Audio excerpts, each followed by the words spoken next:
Hello, ladies and gentlemen, boys and girls, gamers, geezers, geeks, and people having to remain home. Welcome to this week's Monkey Nut Punch podcast, broadcast live on the internet via YouTube and Facebook. And as always, on these podcasting journeys, I've got other people here. I've got the fat one and the thin one. Say hello, fat one. Hello, Mike. Not you, the other one. I thought fat meant cool, innit? Right. Okay. Hold on. Before we start, yeah. Nige, there was a thing last week about fish fingers, yeah. So, speaking to Commander Bapster on Twitter, I said to him I would ask the following question: where have your fishy fingers been this week? They've been at home like a good little boy. I thought. See, the perfect reply to that, yeah, is just say some female celebrity. So Gal Gadot. That's just the reply. And we go, okay. Oh, fair enough. So yes. So we've got Captain Birdseye and Keith. How are we doing, Keith? I'm fine. I'm staying at home like a good little boy too. Yeah, I think we're all staying at home at the moment, trying to beat this beer bug. The beer bug. The beer bug, yeah. Yes, we're referring to this event as the beer bug because YouTube suppresses you if we call it by the real name. Yes. Thanks, YouTube. I found that out last week when I published the broadcast after it finished, put the thumbnail on, tried to write some of the description and stuff, and then went to go and check my feed to see if it changed in my feed, and it vanished until the next day. So it suppressed us for 24 hours. Facebook didn't do the same because they don't give a shit. That's simple. Right, okay, so it's about right. So here we go. We've got some bits to talk about. The first one we've got is, oh God, I really hope I can press the right button. Press the right button. Give me a round of applause, please. Know how we had Ghostbusters and other TV shows and bits that they had, how can I put, gender swapped out the main characters? They're planning on doing the same with Cliffhanger. And I heard this and I just went, oh shit, no, not again. It's just going to be an abject failure. It's going to lose money left, right, and center because people aren't going to be interested in this. And then it was like kind of, oh, apparently Jason Momoa is going to be in it as like a what do you call it, as a cameo. Eye candy. Well, yeah. He's going to be in it for eye candy. That's for blokes and girls, by the way. See, I was thinking maybe he's going to be the bad guy because you had two bad guys in the original. It was John Lithgow, who was fucking brilliant, who literally did what Alan Rickman did in Robin Hood, where he just chewed the fucking scenery to get attention, and it worked. And then you had Michael Rooker from The Walking Dead, who also was the bad guy in it. So I was thinking, if I was to do this, if you asked me to redo Cliffhanger, I would probably have Jason Momoa as the main character. I can't remember his bloody name now, and then have Bryan Cranston as the John Lithgow character. It's written by a person called Sasha Penn, who did Creed 2. Remember Creed 2, Nige? Oh, sorry, Keith. I haven't watched Creed 2 yet. I mean, I should do because Creed 1 was really good. Apparently, Creed 2 is boring. That's why no one's interested in it. So right, fair enough. This is looking good. I don't know what they're doing. I don't know what they're thinking. Why don't you just do something new? Yeah. Well, I was saying to Keith just before we went on air, what is the issue with films like this, Cliffhanger, for example, just being redone in HD and then re-released? The original film was great. They could just make it will cost less in budget, and then you re-release it. People might want to go see it. The first Cliffhanger was a surprisingly low budget film. I think it was like $60 to $70 million. $70 million. $70 million. And it made like 255 worldwide.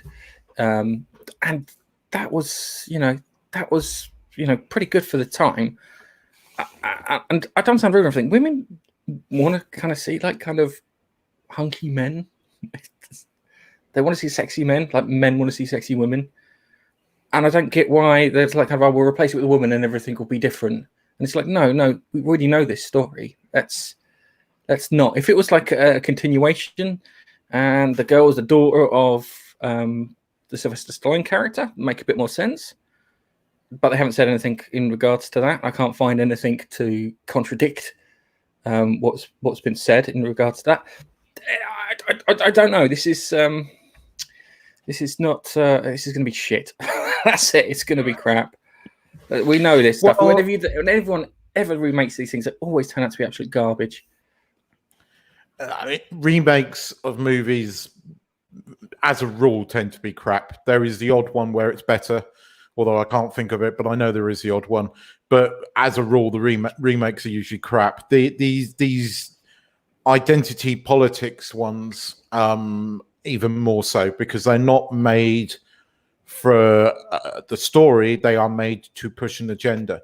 And it was a shame when Paul Feig made the female Ghostbusters movie, because up until then I quite enjoyed his films, but then I went off him because he became twat and started attacking people, and well, he did. I mean, I know it's ironic what I just said, but he did become, I mean, I could say a dick, but he was having a go at everybody, and it was all about politics and dividing the fans, because Hollywood don't now make movies for everyone. They make movies for people that believe the same politics than them, and they've made it quite clear that anybody that voted for Orange Man is bad. The fact is that that's more than 50% of America is neither here or there, and this is what it's like, and it's the same across the world. I'm almost hoping that the beer bug ends some of this stuff, but I'm not sure. It just annoys me. And here's something which is kind of on topic, but not to do with this remake. You know that this was the 15th anniversary of the first episode of Doctor Who coming back to the airwaves this week, right? Yeah. And they did a big rewatch on Twitter. Yeah. Have you watched that episode recently? No, but I can remember it pretty well. Right. Here's the thing. The Doctor is not the lead character. It's Rose. Yeah, and in actual fact, if you watch throughout the whole of the first season, the Doctor is not the lead character. It's Rose. Rose is in more scenes than the Doctor throughout the entire season. Okay. And yet we needed a female Doctor for what reason exactly? Look, right. It comes down to this, yeah. It says a lot when they have to remake this films and they have to do gender, race swapping, all this sort of stuff. It says that we don't believe that a new female-led action film can work. So we need to, how can I put it, piggyback off of a previous franchise in order for this to work. And I'll be honest with you, that's a bit sexist. So I'll tell you what I watched yesterday with a female lead. Tomb Raider. Which one? Which one? You naughty boy. No, I'm laughing at his dad's comment. Oh, you've seen it. We'll get to that in a moment. Sorry. End of each section. Yeah. We watched Tomb Raider. Which one? The re-release. Not re-release, Right, yep. but remember they in 2013 IDOS recreated basically Tomb Raider and they had the story in the game, and they followed that same story within the film, and it was actually pretty good. You know, I thought it was pretty good. It got slammed, but I quite enjoyed it. I thought it was all right. I've seen it before. Me and the wife went and watched it in the cinema, and we watched it on I think it was either Netflix or Amazon Prime yesterday. This is the one with Alicia Vikander, isn't it? Yeah. Okay. Yeah, who is Swedish, I believe, and does a fantastic English accent. But to be fair to her, she did a cracking job as Lara, and I like the fact that this one was going from her humble beginnings and then going through the motions of becoming Lara. And I think the next, I think they must be doing the next film, must be on hold at the moment. I don't know. It didn't do No, that well. it unfortunately. didn't perform massively well, unfortunately. Yeah, It didn't. Which The is- thing is, it was a decent enough film, and that was female led. Everyone else, Yeah, but was, it was female led, but it didn't support certain parts of their agenda. So, believe me, I think the alphabet community complained about it because you can't pander to these people. Yet we're still doing this. Marvel Comics are about to find out the hard way. And here you go, again, another theme. And you've got to wonder what's going through their heads. They clearly don't care about money, because we know that taking a popular film and then making it with girls, as Gareth said, does not work. Ghostbusters is a prime example of that, because it's no longer about the story. It's no longer about making a good film. It's about pushing an agenda. And people don't give a shit about agenda, especially at the moment. You know, if you want to start pushing your agenda right now, it's going to backfire spectacularly, because people are already venting and fueled. And if you carry on pushing this now, it's going to have completely the opposite effect on you. So I almost hope these people, do take it too far, because I want to see it blow up in their faces. Excuse the expression. It's just dreadful. Yeah, it is dreadful. Okay, Nige, as we said at the beginning of the production, you'd read the comments after each section. Okay, so you've already had a comment from your wife. Yes, she's noticed you're wearing a hat, which is it's because I haven't had a shower and my hair looks really bad, especially using this ring light. So I know what you mean, mate. I have that trouble every day. What hair? You were looking a bit more like Nigel these days. Oh, fuck off! You're looking like a baby. You're looking like a baby hippo. Well, I was going to put a hat on to give you sort of that. The trouble is, I look metal. Because you are special, Keith.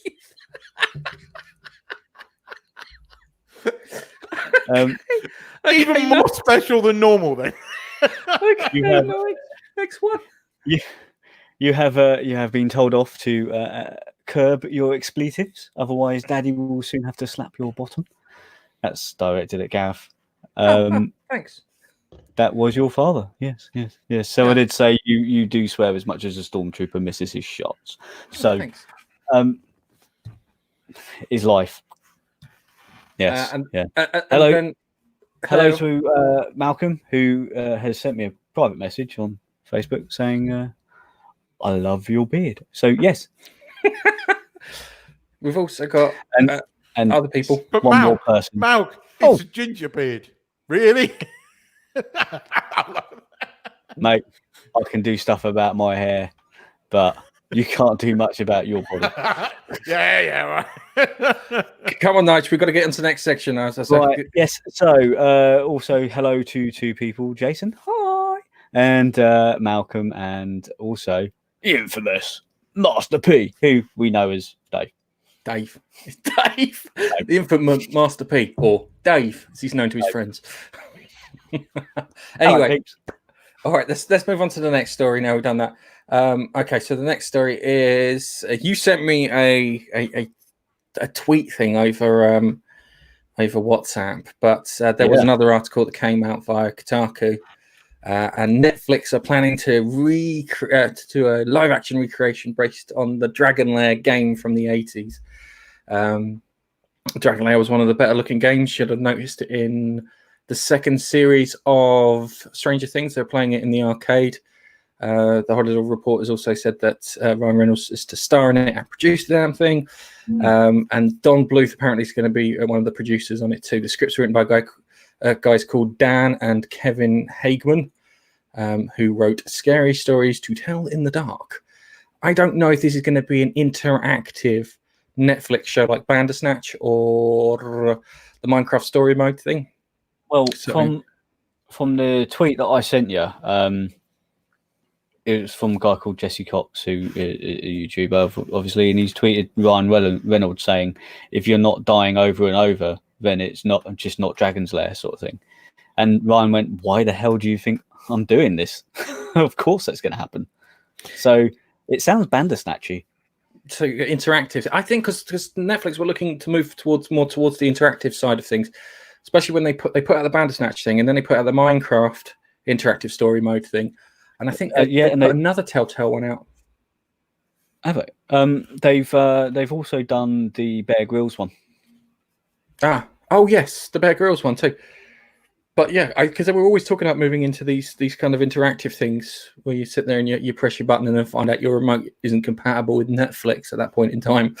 Because I watched that Bandersnatch thing, yeah, and I didn't realize that I had a choice. I thought that was part of the thing where they were pretending that you had a choice. So I'm just watching it. It's like timer's ticking down, and it just randomly picked me an option.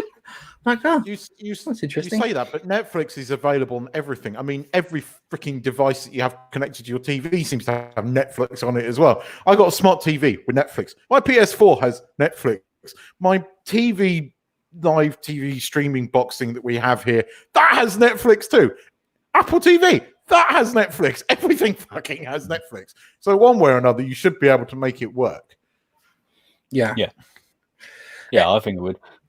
Yeah, I think so too. So yeah, it's. I was never a big fan of Dragon Slayer. No, I never played Dragon Slayer. I think I paid more attention to what's the other one, Space Ace, which is pretty much the same. I did, because I'm looking at that picture that you just put up, and I remember that from somewhere. So I think I did once. I think maybe one of my mates had it, but I remember that. I certainly remember that dragon, unless that dragon featured in the cartoon or something. But I remember the game. I'm sure of it. I'm sure I do. Yeah. But it is an odd one. Okay. But you see, I mean, Ryan Reynolds making a computer game remake at the moment is no bad thing, because I really did like Detective Pikachu. I really did. I genuinely enjoyed that film. It's the first one I did. I then did see Sonic, and I quite liked Sonic as well. I liked Sonic too. Sonic wasn't the greatest thing, but it was, how can I put it politely, very competent film. It was considerably better than most video game remakes. But I think Detective Pikachu slightly peaks it, only because of Ryan Reynolds is just still very, very funny in it.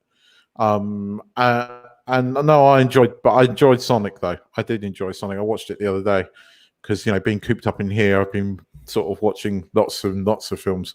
I watched The Gentleman the other day. That's good. Not as good as Lock, Stock, but it is good. I watched some documentary on people who keep tigers in the States. And I might talk about that. The Tiger King. Wait. If we'll talk about it towards the end, if you want to talk about that in the review section. I love that. It's batshit crazy. It is. That was proper batshit crazy. Oh my god! Yeah. All right. So, everybody knows that I love the remake of Resident Evil 2, and I played the crap out of it over Christmas. And they're bringing out Resident Evil 3. So the demo came out. Now the problem with the demo is I didn't play it. I've been too busy playing what do you call it? Doom. So I'm kicking the shit out of demons in the Netherworld. And while that's happening, people have been modding the Resident Evil 3 demo, and they've done some really crazy shit. And the first one is they got the Nemesis creature, and they've put him in a leather thong. If you can see that. If you could see there, you've got the Nemesis Beach Boy Nemesis mod, they call this. And I'll be honest with you, if I had that thing barreling towards me, I'd be terrified because I wouldn't know what was. Would it try to kill me or hump me? You just get slapped about a bit if that ever broke. That thong broke. Oh, dude.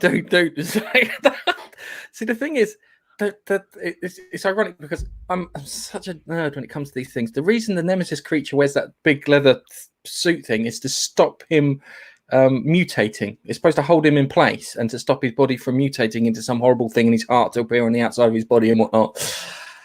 Oh my god, that fucking thing's terrifying. It really is. And then they've done some other ones too. They've got I don't know if you know who Ricardo Miles is. Now, if you watch PewDiePie, he features a lot in these like silly meme things. And they've done pretty much the same with him for it. But that's not the best one. The best one Hang on a second. They've also done one as Stingy. The best one is they've replaced the Nemesis with Tom's Tank Engine. And I'm not joking when I say they've replaced him as Tom's Tank Engine. And hang on a second. Let's just forward this a bit. And just didn't even. Someone has literally just swapped the model out for Tom's the Tank Engine. Just an evil, getting chased by an evil Thomas the Tank Engine. Oh my god! But hang on, this is the best bit because you get to the end of the demo and you're confronted by Thomas the Tank Engine. Here's Thomas. Oh, I love it! I absolutely love it. It's something to give you a giggle. I love people when they do mods for things, and I saw the Macho Man Randy Savage mod where they changed the Skyrim dragons to Macho Man Randy Savage. So there's like a twisted, contorted version of him as a dragon, which was absolutely fucking hilarious to watch. And then they did Thomas the Tank Engine as dragon, so naturally they did him as the Nemesis creature. I fucking love this shit when people do this. I would love to play Resident Evil and get chased around by Thomas the Tank Engine, because instead of hearing the creature go stars, because that's what it did when it chased you, I'd hear a hoo hoo, and then as it's coming towards you, it made me giggle. All right. Simple things, mate. Yes, it's simple things. Yes. So okay, let's move on to our next one. The nice quick one. We've got PlayStation Plus. Someone pressed the wrong button there. That was me that time. PlayStation Plus. 3 games for April. They leaked early. I didn't look up the Xbox ones, which bad me. So we got what looking like it's going to be Uncharted 4 and Dirt Rally 2. Downside is I've played Uncharted 4 and I think I own Dirt Rally on my PC. So shit. So yeah, that looks cool. All right. So Uncharted 4 might be worth it. Have you got? I'm going to resurrect. Have you got? Have you played it? I played Uncharted 3 with you, and I think I sat down and watched you play Uncharted 4 for a few minutes. Then by all means get it and play it. You'd absolutely love it. Yeah. The downside is that I'm saying I have played it, and it is a really good game. Do you remember last week I showed you the rather hideous thing that Marvel had done with their character, the New Warriors? How can I forget? Internet gas. Internet gas. I mean, did you see that the guy that wrote this wrote another comic before he became to Marvel? Do you want to know what the title of that comic was? Santa's Husband. We said this last week. Did we? I missed it. I didn't see it. I can remember. I saw it on another video this week, and I was just like, "Oh my god!" Yes, Daniel Kibblesmith. Apparently, he featured in a dating show about millionaires. So he's not shy of a few pounds. I don't know why he just doesn't politely disappear. Mm-hmm. Yep, I agree. It makes me despair more than the beer. The beer, whatever. Beer bug. The beer bug, yeah. The beer bug. We're just going to call it the beer bug, all right? Okay, so yeah, they fucked up royally with the New Warriors with their safe space, the fucking Dora the Explorer fucking trailblazer. And now they've come up with something fabulous and something fabulous. Oh, crikey, might have I changed the things. They've come up with the X-Men Children of the Atom, written by lazy writers. Is Cyclops a girl? Well, no, because what they've done is they've given the X-Men how can I put it, sidekicks who are just fucking just rip off characters. Yeah, so they've got 5 characters. They got apparently they got backstories, yeah, and histories, because when you write a character, you don't want to put a fucking backstory or history on something because, you know, reasons. So everyone's astonished that they've been given backstories and histories and secret identities and stuff, and it's not like it comes fucking standard with a superhero character. It really doesn't. It really doesn't. You know, drives me up the wall. There are 5 characters they've got there. They've got there's a fat dude who looks like a rip-off of Rogue. There's Lady Cyclops, I'm calling her. There's a rip-off of Archangel, who's a black guy now. There's a rip-off of Gambit as a black woman. And there's some Asian kid who looks like a skater. One of them has a TikTok. One of them has a fitness Instagram. One of them is a moderator for the mutant subreddit. One of them is a cosplayer. You're a fucking superhero. Why do you need to cosplay as another fucking superhero? You, the other Cosplayers themselves. Yeah, I know. And then And you've still got not be convincing. it's mad. The other makes mutant music, and they describe the characters as they want them to be, how can I put it, fundamentally cool in comparison to how people perceive the X-Men beforehand. Now, there's a problem with this, yeah. The X-Men were always seen in the public eye as a threat, kind of like Spider-Man was by J. Jonah Jameson. So you've got people who trust them and people who don't, which always made for an interesting dynamic, yeah? Because they are dangerous, full stop. There are good mutants and there are bad mutants. There are good people and there are bad people. And it always made things interesting. But now they've removed that. Why? Because that makes good fucking TV. Oh, sorry, comic books. And my problem goes like this. When you hire diverse people just so you can tick a few boxes, yeah? Check they got some fucking talent. A copy and paste job on the X-Men is not talent. Yeah, we could do that. We could do that with a lot of things. We could sit there and just swap the fucking characters around and say, hey, you know, we've now got Cyclops is now a black lesbian in a wheelchair. Yeah, and to propel herself along the wheelchair, she just looks backwards and fires.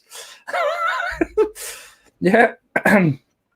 So I don't know, but here comes the good thing. Well, not for people in comic book shops or people trying to sell these things. DC looked at what Marvel did and they said, hold my beer. I've got something better to show you. So they've got they've got this Gotham High. Oh my god, it's a cringe-worthy Twilight Batman melodrama crap thing. As long as they don't break into song every other fucking scene like High School Music. It's a comic book, so they can't quite drop into song. But I imagine that they would if they could. This is, how can I put it? This is, I would describe this as a crime against humanity. I think is the best way of describing this. Yeah. Are they even printing books anymore with this crap, or is this at the moment? As far as we know, Diamond Publishing has gone down. Both Marvel and DC have shut down their printers, and all this stuff looks digital. This is set around this kind of vacuous, self-serving, which isn't a superhero thing, vanity bits with social media and these people that make this, they're all fucking white, fucking rich millionaires. I hate to say it because I hate the terminology because it is racist, but they are the true meaning of white privilege, and they're making this crap to make themselves feel better. And I am so fucking fed up with it. It's just beyond a joke now. What gets me is that I would be hiring, I don't know, people who've got a story. If you want to get in through the door, tell me a story. Yeah, that's what we want, because that's what we're going to sell to people. We're going to sell them a story and try and make it interesting and whatnot. So all this is doing is alienating people. You know, I mean, we've said this on the podcast before. 10 years ago, we were going in the right direction. I mean, as I mentioned earlier, you just have to look at Rose as an episode. I mean, my God, you had the lead character was not the Doctor. As I said, it was Rose. Her boyfriend was black, Mickey, and nobody thought anything of it. Everybody just took it in their stride. We were going in the right direction, where you were bringing in this kind of stuff, but it was done naturally, and it was, the story was good enough that it allowed for this kind of agenda, but it just felt natural. Whereas you watch this now, it's unnatural because they're not talented writers. They're not. They're more about the agenda than they are the story, and you can do both. This woman, if you look at her stories and whatnot, how can I put it? Look, she writes like erotic fiction for all intents and purposes, right? That's if you look back at her stories, that's what they look like. If you just read that, the thing is, that's the impression that I got. This is, I don't know what they're doing, because from what I knew, when Bruce Wayne reached a certain age, he started traveling the world and learning from as many people as he can. So he learned from escapologists and lockpickers and mountain climbers and all these people, and he was going around the world learning all of this rather than go to university or finish high school or anything, so he could become Batman. That was my impression. Well, yeah, I mean, Batman Begins, the film, kind of covered that in a way. But yes, in the comics, he did. Yes, he didn't go to uni. He buggered off and went to weird places. Yeah, and he learned stuff and that. Yeah. And this here with this teen drama, it's like, okay, you're gonna push this onto kind of tweens, onto girls and whatnot. But this almost sounds like it's just a rehash of the TV series Gotham, because they were teenagers in that. You had a young Selena Kyle, you had a young Batman, and it seems like they've just alphabeted this. You could say that. Just something I want to show, because I noticed this. I noticed this, and then someone else noticed this in a thingy. Yeah, I lifted this frame from the video. Can you see what's in the background? Video game. Triple X. Yeah. No, it's not. It's a pawn shop. Yeah. In a book probably aimed at teenage girls. Yeah. I'm not saying that. But these people are worse than the scum of the earth. A lot of these people, they are doing it because they still think in their own tiny little skulls that they are appealing to this mythical amount of people that all buy into this shit, and it isn't. It's a minority on fucking Twitter. Most people think the same way as us. We're not sitting here saying we're anti all of this crap. We just want decent stories. That's all we want. The other thing too is, I think if this was done alongside a strong comic book industries, we'd look at this as a novelty, and we probably wouldn't have as much problem with it. But considering this is done alongside a weak comic book industry that is dying. And I love. Did you see Kevin Smith's response to Diamond's shutting down and that? Because he was like, "Oh, there goes my fucking comic book shop. There goes a source of revenue for me. Oh fuck." Yeah, maybe he's finally waking up, because he's gone too alphabet-y and woke, and even he's beginning to. I mean, I was listening to him chatting about getting cancelled. It's like, you're one of the people that is kind of invoking this at the moment. So, why maybe now you'll finally wake up and realize that the fucking bubble that you live in California is exactly that, a fucking bubble, and the real world exists outside it, and you are not in touch with them anymore. I mean, I used to be a massive Kevin Smith fan, but in recent years, I've been slowly going off at him because he can't stop banging on about his fucking heart attack, and now that he's a vegan, just fuck off with this shit. I don't care. There are worse things going on in the world at the moment than all this kind of crap. But to do this and the way that all of these comic book companies have treated the comic book stores, it's fucking disgusting. These people were the comic book bread and butter. Now they seem to think, oh, we're going down the digital front. No, you're not, because digital comics are never going to be that popular. Part of the thing about comic books is having that tangible thing in your hands, and the people that have kept the comic books going are not kids, it's the collectors, and you're fucking over those as well, and you're going to realize it, because no fucking collector's going to buy this bullshit. Nobody's going to go near it with a fucking barge pole because it's just crap. Look what happened when Amazing Spider-Man did what it did a few years back, where it replaced Peter. It effectively killed Peter Parker and put Doc Ock in his body. Their fucking reader count went like that. And it took them a year to realize it. And then they magically resurrected Peter Parker and it went back up a bit. But then it's been going woke as shit again and it's gone down like that. Go woke, go broke. That is the simple thing. And there is a difference between woke culture and progressiveness. You can be progressive. You can do it, and you can do it properly, and you can do it naturally. This is not that. This is just crap. I wouldn't use the term progressive. It's too derogatory now. It really is. That's it. Yeah, because it's unfortunate that.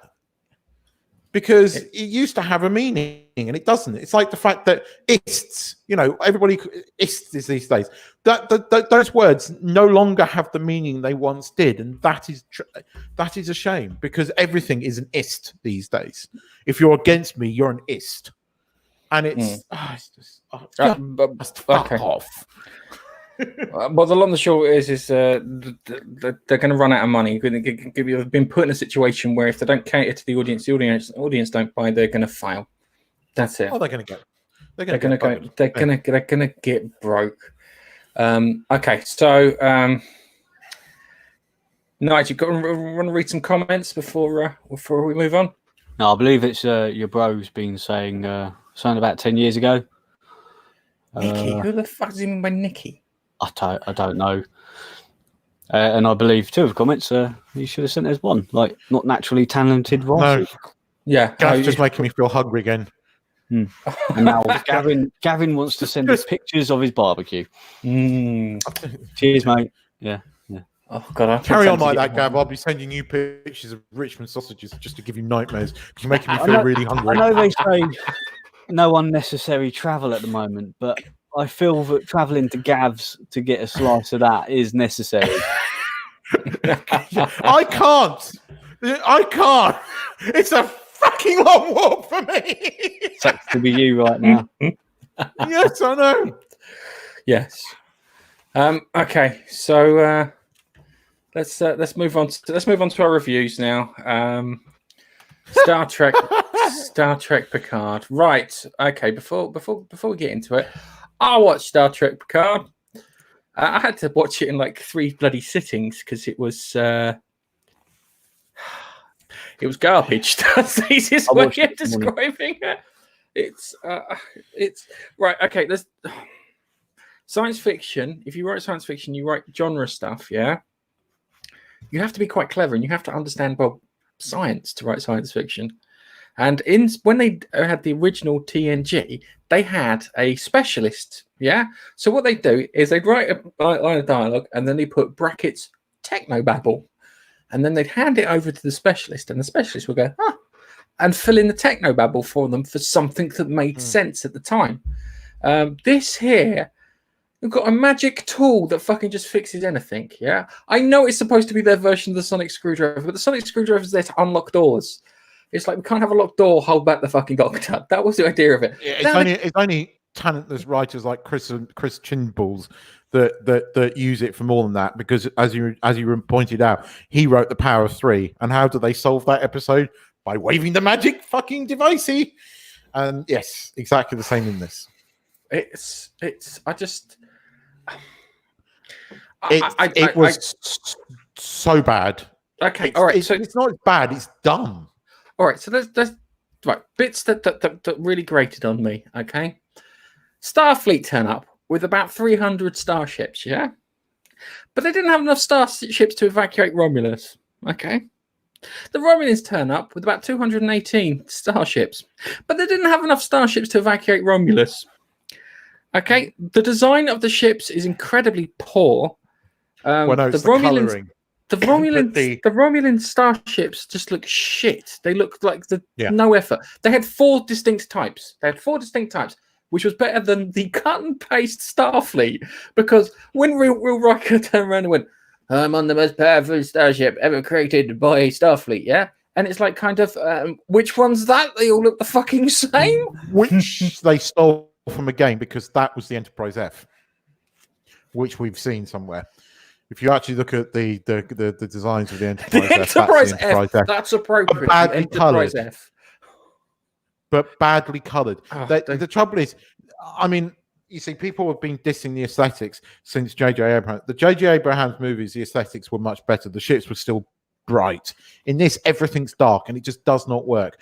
There's a great guy on YouTube that did a comparison between a model. He basically took the 1960s Enterprise and slightly modernized it against the Discovery version of the Enterprise, and by God, his model looked just so much better. It just did. He put the kind of, you see it very much in Star Trek: The Motion Picture, where you've got that sort of patchwork across the saucer section. He basically took that and put that on the original model, and then he did a few different things with the lighting. So he put like blue sort of lights on the inside of the nacelles of the ship, and it just looked amazing. The starships in this just look shit, and the Enterprise F is a pretty cool looking ship. Yeah, but when you cut and paste This it didn't. 200 They times, made it too kind of ruins dark. it. Yeah, and you can't. Yeah. I fucking totally agree. And the warping effect and the noise, it's horrible. It's horrid. I'll be honest with you. I don't mind that if there was something decent popping out the other end. Okay, because there's nothing decent popping out the other end. It's literally cut. It's like think about the fleet battles in Deep Space Nine. Yes. A wide variety of ships. Yes. Wasn't there? There was a wide gamut of ships, even for the bad guys. And it made sense why each ship was there. So you had like you kept seeing like Galaxy class starships, but you realized that they were Galaxy wings.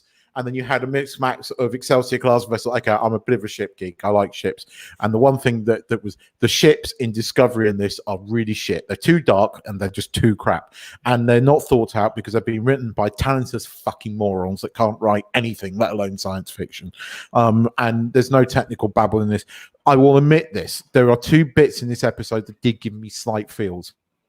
Okay. When Real Riker first turned up, that was kind of like, I got a bit nostalgic about that. And the scene between him and Data at the end, I got a bit, but there was issues with that. But you still got a bit nostalgic. Okay, I watched that Real Riker thing and I went, yeah, and then I found out that it was supposed to be Captain fucking Hubris. Admiral Hubris. I'm glad they swapped that out, and it was quite nice. And it was the Admiral that goes, sheer fucking Hubris, and it's like, fuck off, Picard, fuck this. She's the old man from fucking Father Ted. Just sitting there going, fuck off, bastards, like that. It's like, Romulans, fuck off. Beer, no idea what drink, you're talking Borg. about. Yeah, just it really pissed me off. And there was, I'm trying to find a list of all the shit that they've ripped off because they ripped off quite a few things. Oh, right? Yeah. So they ripped off the beacon from Mass Effect that gives you the vision of the future, which shows the Reapers turning up. They ripped off the noise of the Reapers when the Reapers attack. They have the weird kind of things. It's supposed to be like the Ula thing from the War of the Worlds tripods, but they adjusted it because it had a second thing because it was supposed to cause like indoctrination and fuck with organics' heads. Yeah, when the Borg ship appears through the through the transwarp conduit, it makes the noise of the Reaper. There's the space flowers, which are in Elite Dangerous. And if Commander Baxter is listening, please confirm, because I've seen a few videos of it, but it would be nice to have someone I know. It was written by a bunch of fucking Californians again in their bubble with flower power. Yeah, I have no idea. And then you had all the Shutterstock images that they were using, which people picked out, and they're gone, this is that nonsense. Yeah, and then they had the Final Space, Third Space kind of Lovecraftian thing with the tentacles coming out. Now, I would have preferred it, if the those whole tentacles space, though were... Hang on a second. No, because those tentacles were control. I would have preferred it if you'd have had a giant hand put its hand around and tried to pull the hole open bigger, because you would have gone, what the fuck is that? Because the other things we kind of seen before, if it was Unicron on the other side from Transformers, that would have been interesting. A machine god that destroys planets. Pretty fucking simple. Dude. And the worst thing either is... that or Voyager 2 comes out, which would have been quite a nice... Instead of Voyager 1, Voyager 2 comes out. It was No, it was 5. Voyager 1. It was 5. Was it? It was Okay. 5. I'm Well, sure it was another 5. one. Another one. But the long and the short of it is, it was shit. And the worst thing is the Romulans were right.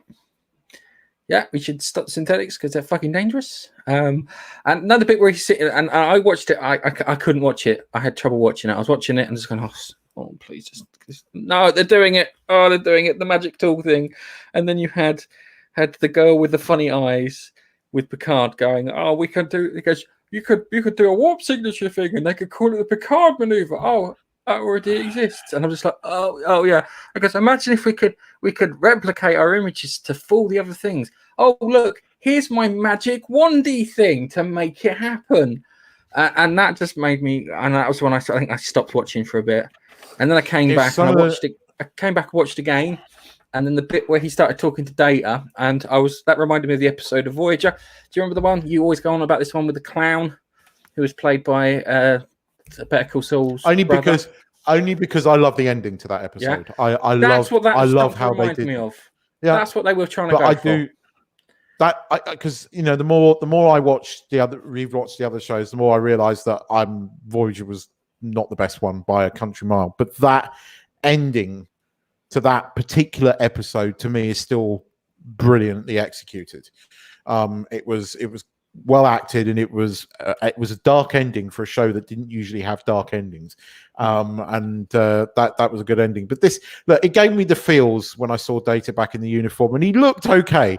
Don't get me wrong, he didn't look great, but he looked better than I thought he was going to, and I liked it. It still felt a bit crappy when Picard was talking to him. It didn't feel natural. The dialogue every time Picard spoke didn't feel natural, but it was cool seeing Data again because it gave me a bit of nostalgia. But it also makes me really angry because this could have been so good, and it wasn't. I'm glad that Seven kicked the fucking Romulan bitch off the thing because she needed to die because she's not dead. Annoying. She's not dead. Well, that's why I did it. So right. She's not dead. Subverting expectations. I'm fed up with them trying to make her into a lesbian. She was never a lesbian. In fact, what happened to Chakotay because she was shagging him at the end of it. And the Voyager. She even offered to shag Harry Kim. Yeah, the guy who was having hang on a second. The guy who was having the least amount of sex on Voyager. She went, do you want to have sex? And he went, yes. I mean, no, I can't say that. I've got a job. I've got to keep it. And she also had a relationship with a Borg guy when they were in that Nexus thing. That two-parter, which was actually quite good. She was never a lesbian. She was just repurposed to be a lesbian, and that's really fucking insulting. Okay. All right. This is the thing that gets me, is that it's not her being a lesbian. It's just that every time there is a strong black female character in TV, they wind up being a fucking lesbian. Yeah, they always do it. It's the most. If I was a straight black woman, I'd be annoyed because every time I get representation on TV, it's like, oh look, I'm a lesbian. Oh yeah, Guinan's going to be in the next one. She'll be a lesbian. Yeah, she'll be a lesbian. Yeah. Keith, have you read the banner going across the bottom? Oh man, beats to death. I need to put back into the body of an old frail man. Yes, that was true. I knew that they were going to do that. I didn't think they were going to recast him. That would have been one step too far. Genuinely thought they were going to put him into the body of a bold, beautiful black lesbian woman. I was expecting to see Q, and I was expecting to see Law because they made such a point of Data being the only one. I think, as it turns out, they forgot about Law. They're thick. They're thick. They can't do this. But yeah, they're terrible writers. Okay, so you guys want to talk about Westworld? And just before we do, on the Amazon, I don't know if on the Amazon preview, but on the one that I watched, did you get the Discovery Season 3 promo at the beginning? No. Oh God, right. So in America and on CBS, when the episode starts, it comes up with CBS All Access and blah blah blah. Then it goes into this. You just see this hand. You think, you think it's the beginning of the episode, and it turns out to be Mikey Spock holding the tattered Federation flag, and he went Discovery Season 3, and I was just like, oh, that's really going to please the fans. Well done there, nice one. Oh, it's so shit. I don't know. But- With all this time in, I've been trying to improve myself, and I've been doing a story course to learn how to construct stories better, just because I thought it'd be interesting. And the guy was turned around and said, if you make someone who's perfect, who hasn't really got any flaws or anything, or nothing to overcome, or no kind of problems or something, you're not interested in them. And that's actually, to be honest with you, probably the problem I had originally with Star Trek Next Generation, is that the only person who seemed to have a problem, actually two people who seemed to have a problem, and that's probably why people liked them, was Worf, because he kept on getting beaten up each week by whatever alien was invading them, and Data, because he couldn't be human. But hey, I kind of wanted Star Trek to come back in the form it was, because that was happier, shall we say? And at that time we didn't have gritty science fiction. Now we've got gritty science fiction everywhere, and it's we've shit. got the Orville season 3 coming, and I'm really looking forward to that, because the Orville is Star Trek now. Yeah. I rewatched Orville season 2 recently. Love it, still good. Okay, but I have to say, because we are going to talk about Westworld, and I actually enjoyed this episode. It was quite good, which makes a change, because Westworld I haven't really enjoyed since season 1. But in this episode, we followed Maeve in like a Second World War setting, or at least we think she's back in War World, I think they were calling it. And it becomes apparent quite quickly that she's not in War World. But it was a really, really good episode, because we weren't following Evan. Is her name Evan Wright? Anyway, the one that plays Dolores, who is a god-awful human being in real life as well. Do not follow her on Twitter, because she makes alphabet people look sane. Alphabet people are saying it's alphabet people rights enthusiasts, or whatever you want to call them. They're the insane ones, because they're just treating people. That's who I mean. Normal. That's who I mean. I mean the woke lot. Yeah. The people that campaign for not saying ladies and gentlemen on London Underground. Those people.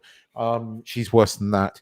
But this episode followed Maeve's character for the most point, and we followed Bernard, and Bernard's back on the park, and we realised that the soldier guy was a host, which we kind of knew, and they confirmed that. But I think Bernard is going to have a more interesting story, hopefully. But no, I enjoyed it. Did you? I think you did as well, didn't you? Nige? You said this was way better than the first episode. Way better than the first episode. First episode had me bored out of my brain. Second episode, a lot more interesting, going around following Bernard to go find his way back into the park. And I was hoping to see the destruction that had gone on beforehand with this, with everyone escaping and so forth, which you sort of did a little bit, not 100%, but it was nice to see that he's going back, and it was good to not have Dolores in it, to be honest. Not keen on that character. And then you've got what was his name? Yeah, I forgot her name. I can't remember. You've got Maeve.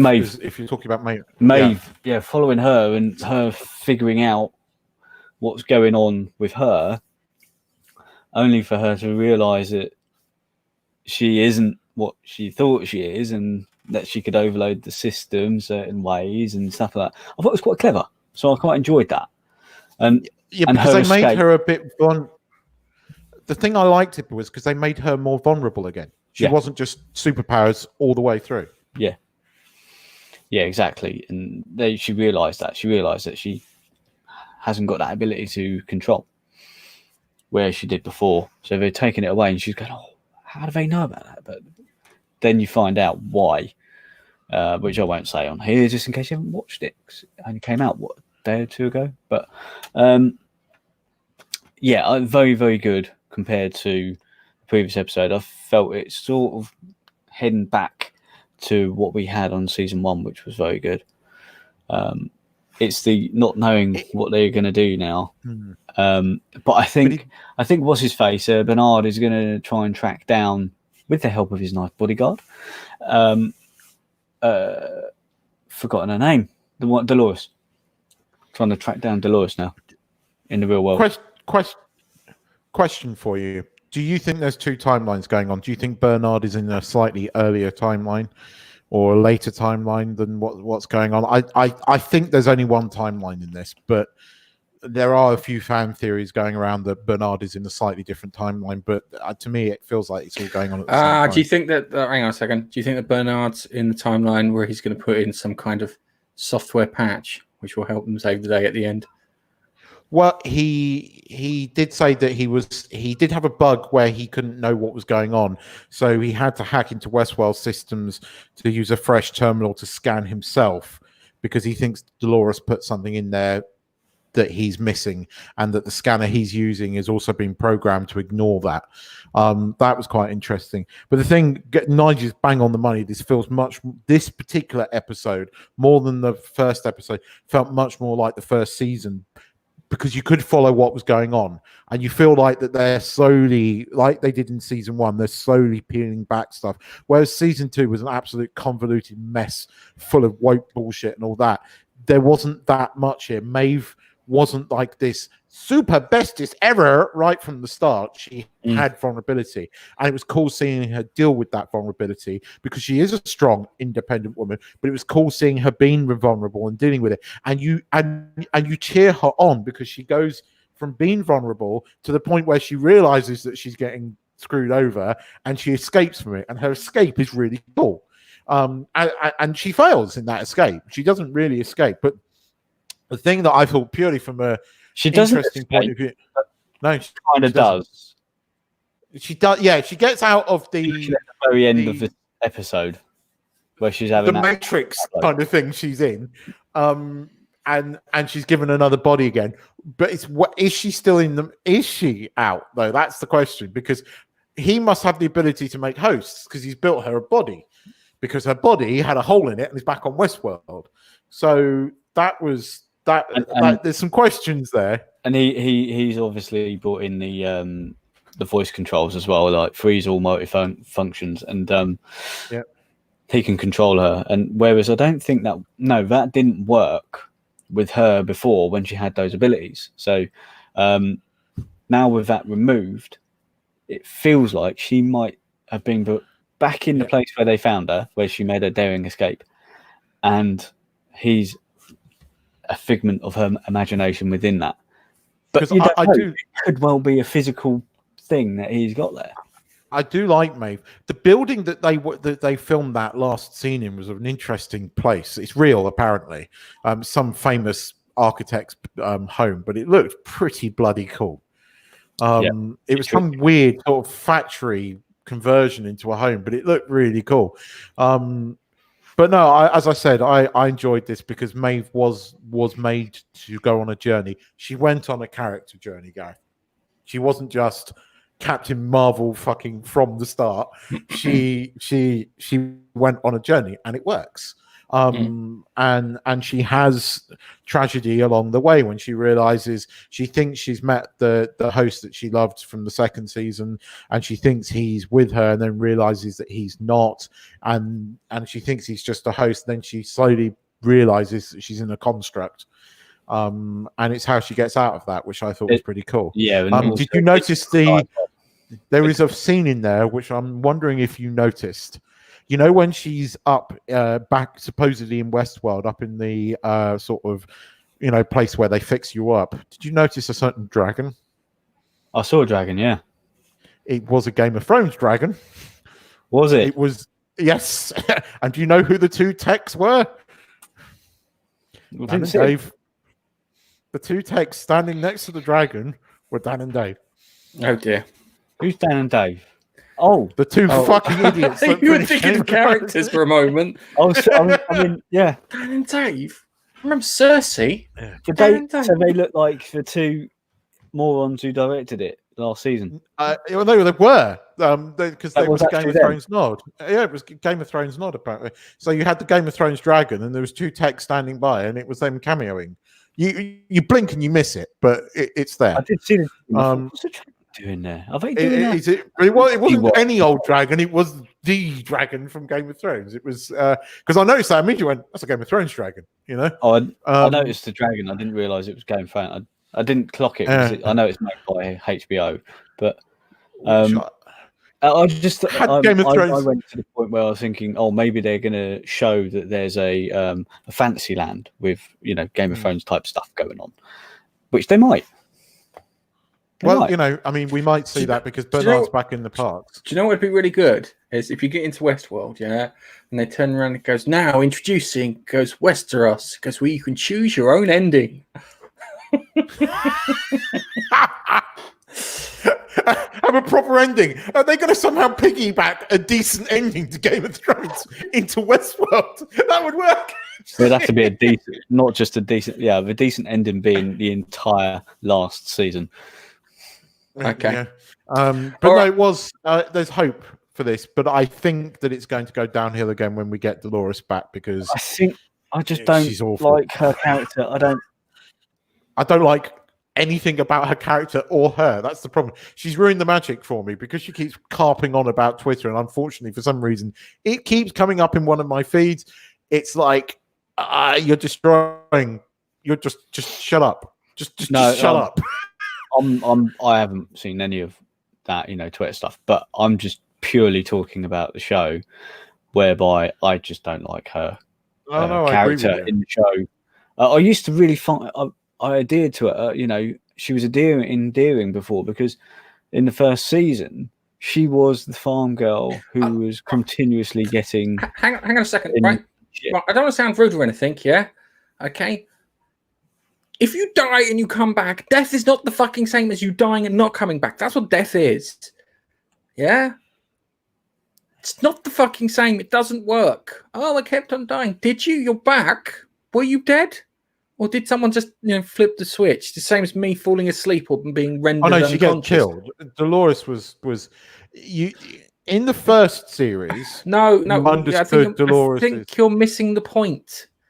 Yeah? If you and I die, we don't wake up the next day. No. It's not the same. She doesn't understand. She goes, I've been killed this time, but you're still fucking here. They need someone to question these things on a philosophical point because it kind of grates on me a little because it's like, I kept on dying. Stop whinging, yeah? If I got shot or something like that, no one's going to sit there and just go...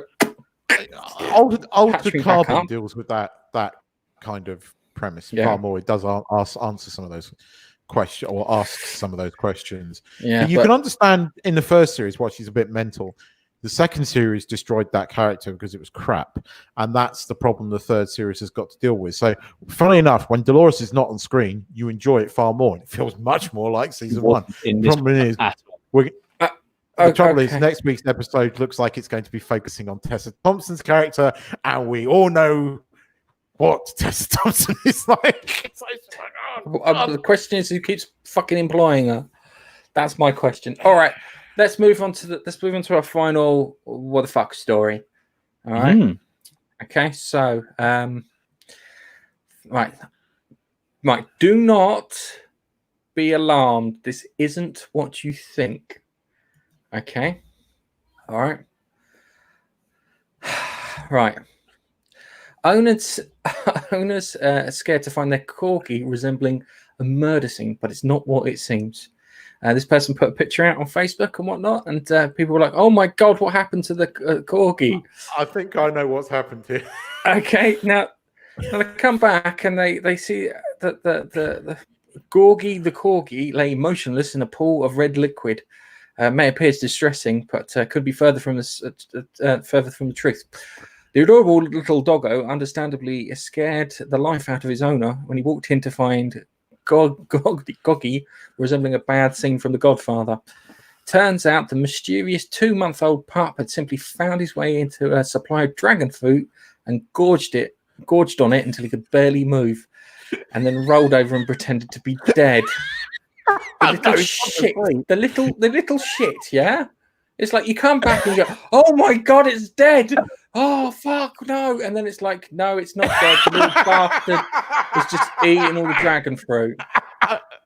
You can see his little pot as well. Just look at it. You can see his little belly being it's all fat and distended from where He he's. looks so fucking proud of himself.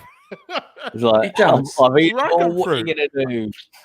That's Just interesting. this- Dragon fruit, because Yeah, dogs so- eating dragon fruit. Now that he's got weird taste, but then he's a puppy, I suppose. Yeah, he's 'Cause probably. I'm surprised about that. He probably But tried it. I and thought it went, was raspberry. I thought it Raspberry was jam. raspberry coulis, but yeah, no. Dragon fruit does that same thing. Don't eat dragon fruit with a white t-shirt. You never get Yeah. that shit out. Okay. All right. Oh, so. dear. Where was that from? Do you know? Do you know what part of the world that was from? I can't remember if it's Korea or Thailand. It's obviously Asia because corgis are very popular here all of a sudden, and they're little bastards. I live in a little village thing, and one of the people walks around this little corgi, and it's called Godzilla. And you're like, why do you call it Godzilla? And then you go near it. I go, okay, now I understand. But you hear this, it's like Godzilla, but our one really doesn't fucking like it because he's on the side of the garden and they walk it down the road and he's up on the bloody go. Got the right on bar one. He does not like Godzilla. Yes, and no, it wasn't. It wasn't dragon fruit. And there's my brother. There's my brother. Turns up at the last bloody moment, just as we're finishing up. And on that note, welcome, Dunks. And on that note, we'll see you later. And on that note, it's the end of the show. Thank you for watching. Thank you for joining in.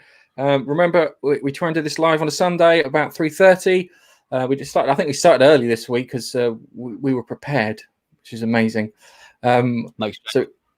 So come join us. You can join us on YouTube. You can join us on Facebook. We also put this out as a podcast, which you can download from mnp.ninja, and you can find in all good podcast directories. You can follow us on Twitter. It's at Monkey Nut Punch, and you can follow us on Facebook, and I think it's the Facebook /Monkey Nut Punch.